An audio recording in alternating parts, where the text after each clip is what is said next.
राष्ट्रवादीच्या खासदार सुप्रिया सुळे यांनी शिवसेना आणि राष्ट्रवादी काँग्रेसच्या पक्षचिन्हाबाबत निवडणूक आयोगाच्या निर्णयावरून टीका केलेली आहे। बाळासाहेबांची शिवसेना ही उद्धव ठाकरेंचीच होती। बाळासाहेब हयात असताना पक्ष उद्धव ठाकरेंकडे होता असं म्हणत त्यांनी आयोगाकडनं शिवसेना आणि राष्ट्रवादीवर अन्याय झाल्याचा आरोप केलेला आहे।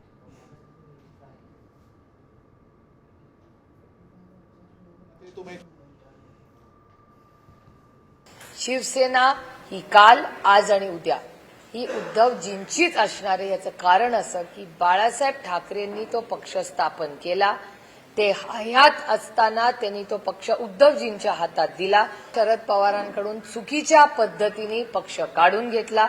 उद्धवजींची केस तीच आहे, त्याच्यामुळे उद्धव ठाकरे आणि शरद पवारांवर इलेक्शन कमिशन आणि त्याच्या मागची जी अदृश्य शक्ती आहे त्या अदृश्य शक्तीचा गैरवापर करून दोन संविधानिक गोष्टी या मोडून काढण्याचा पाप त्यांच्यावर आहे। सुप्रियाताई काही म्हणू शकतात, पण हा प्रश्न जो आहे हा सर्वोच्च न्यायालयाच्या विचाराधीन आहे। आता सर्वोच्च न्यायालय या संदर्भात निर्णय देणार आहे।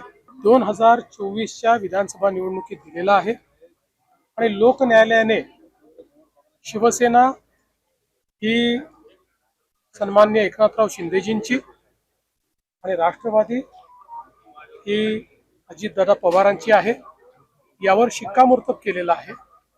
ठीक आहे, आता सुप्रीम कोर्ट काय करतात याकडे सगळ्यांचं लक्ष आहे, पण सुप्रीम कोर्टही हाच निर्णय दिला अशी आम्हाला अपेक्षा आहे।